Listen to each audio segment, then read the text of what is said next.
미세먼지가 기승을 부리면서 인터넷 사이트나 어플을 통해 우리 동네 먼지 농도를 검색하는 사람들이 늘고 있지만 정보가 대부분 엉터리였습니다. 교육부가 전주 에코시티와 만성지구에 학교 설립을 승인했습니다. 하지만 구도심 학교 이전을 조건으로 달아 해결해야 할 과제는 여전합니다. 장애인에 대한 사회적 배려가 여전히 부족합니다.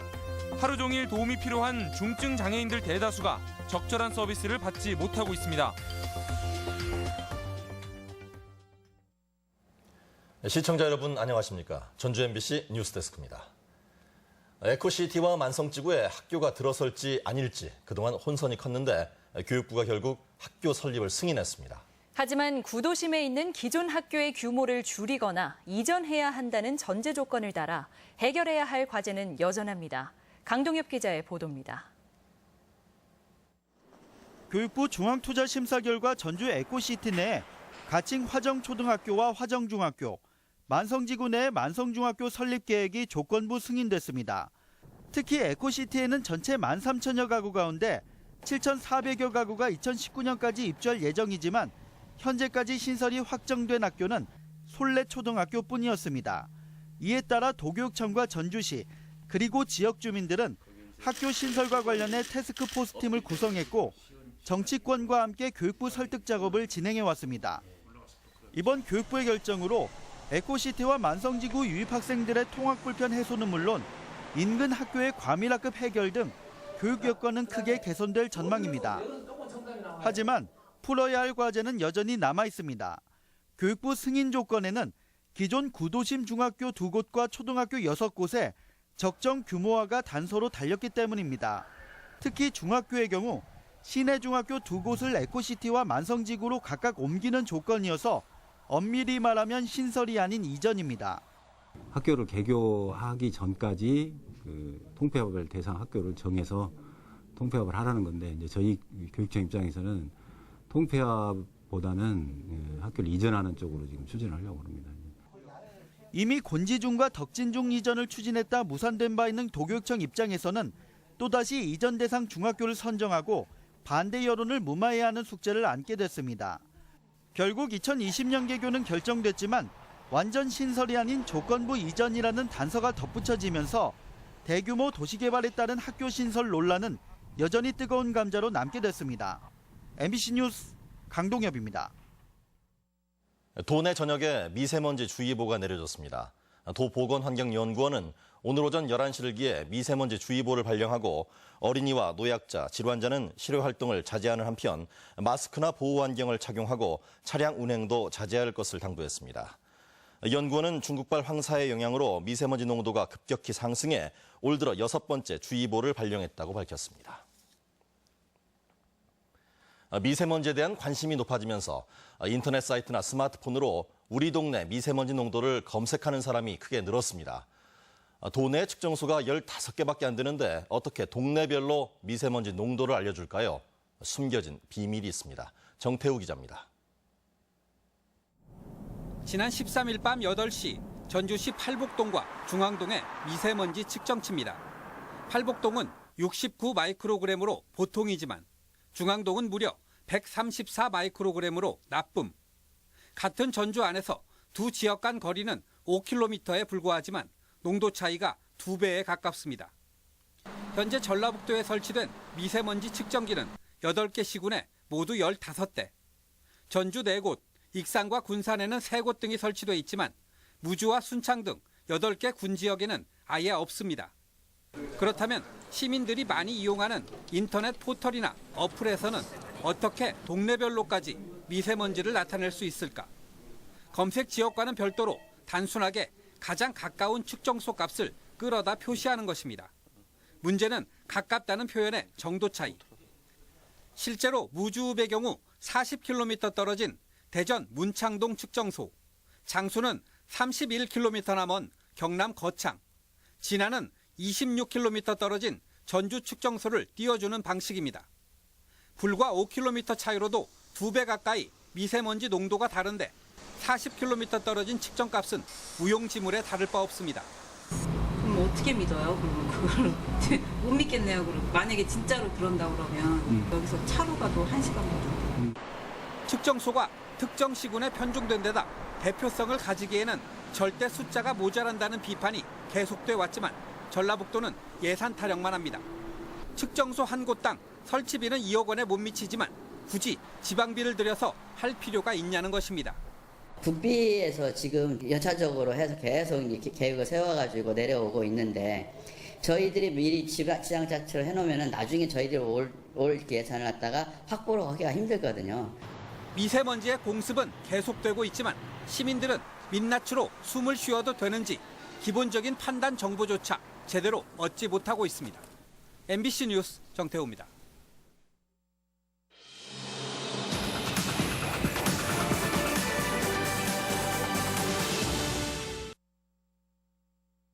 유례 없는 양강구도 속에 전북 민심은 어느 쪽으로도 기울어지지 않은 팽팽한 모습을 보이고 있습니다. 이렇다 보니 문재인, 안철수 두 대선 후보가 이틀 동안 연달아 전북을 찾아 도민들의 마음을 얻기 위해 공을 들였는데요. 두 후보의 유세 현장 어떻게 달랐는지 김하연 기자가 알려드립니다. 선거운동 첫날과 둘째 날 각각 전북을 찾은 안철수, 문재인 후보.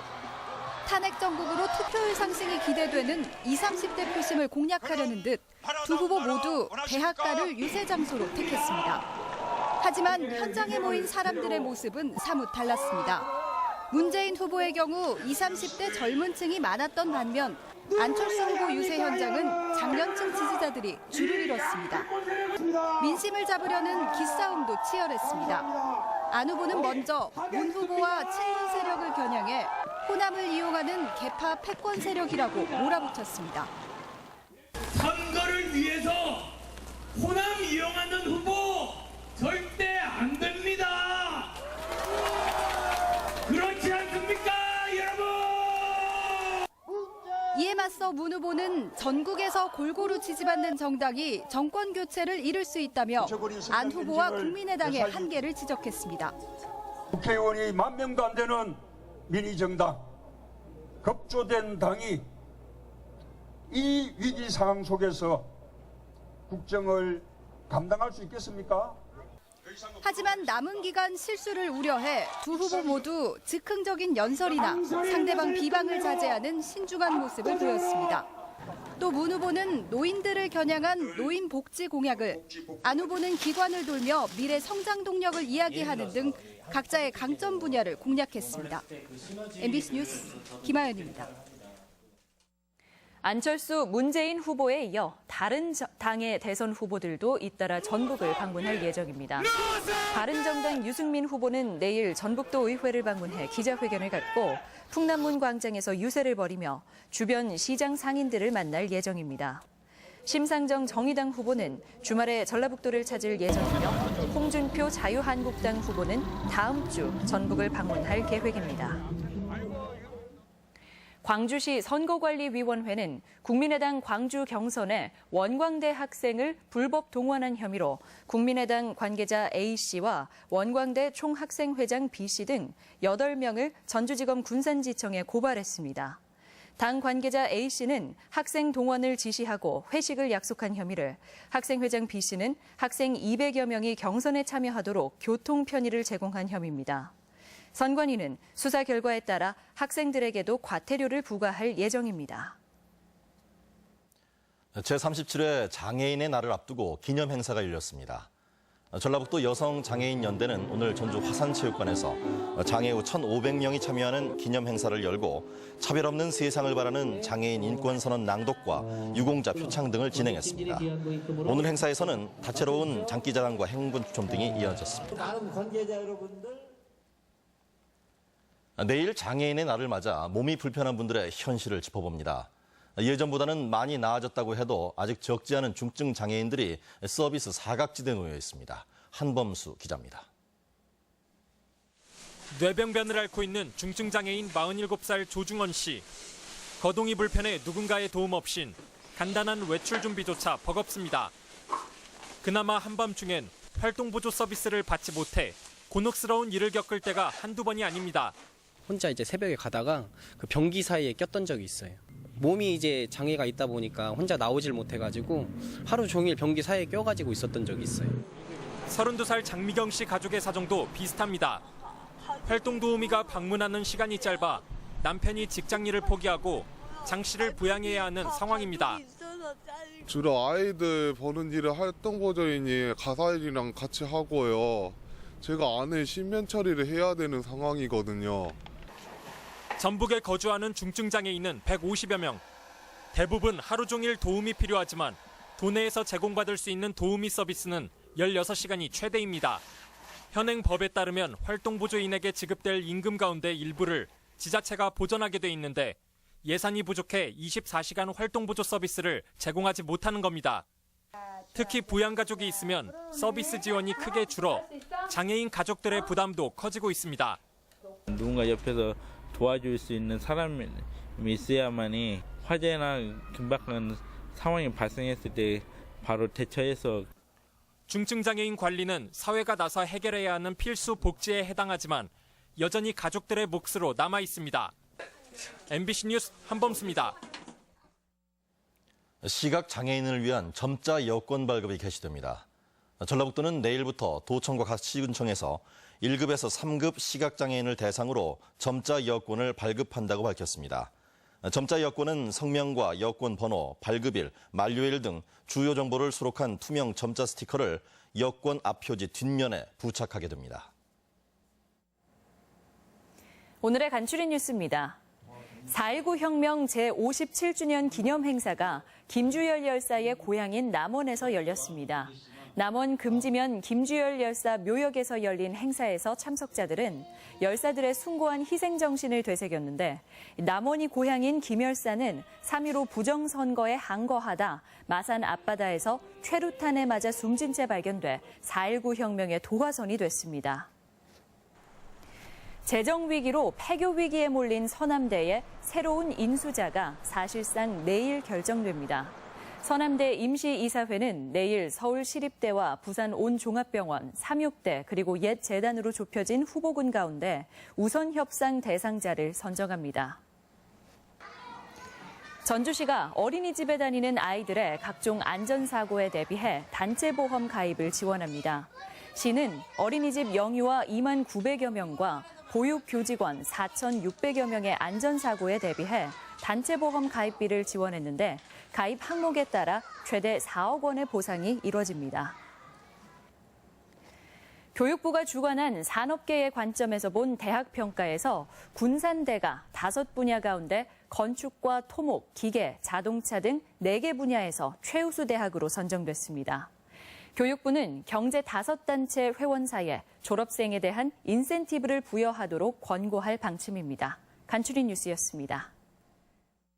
의원들의 쌈짓돈이라는 비판을 받는 재량사업비를 둘러싼 비리 의혹이 또다시 불거졌습니다. 전주지방검찰청은 재량사업비 비리에 연루된 모 인터넷 언론 전북지사장 A씨의 자택과 사무실을 압수수색하고 휴대전화와 하드디스크 등을 확보했습니다. A씨는 지방의회 재량사업비 편성 과정에서 업체와 의원 간의 브로커 역할을 하며 금품을 챙긴 의혹을 받고 있습니다. 송화진 도지사가 인도네시아에서 세계 잼버리 유치 활동을 벌입니다. 송 지사와 도청 직원 6명은 오는 21일부터 일주일 동안 인도네시아 발리에서 열리는 아시아 태평양 스카우트 연맹 수뇌부 총회에 참석해 홍보 활동을 벌입니다. 도는 총회에서 리셉션을 열고 회원국들을 대상으로 협력해 줄 것을 당부할 예정입니다.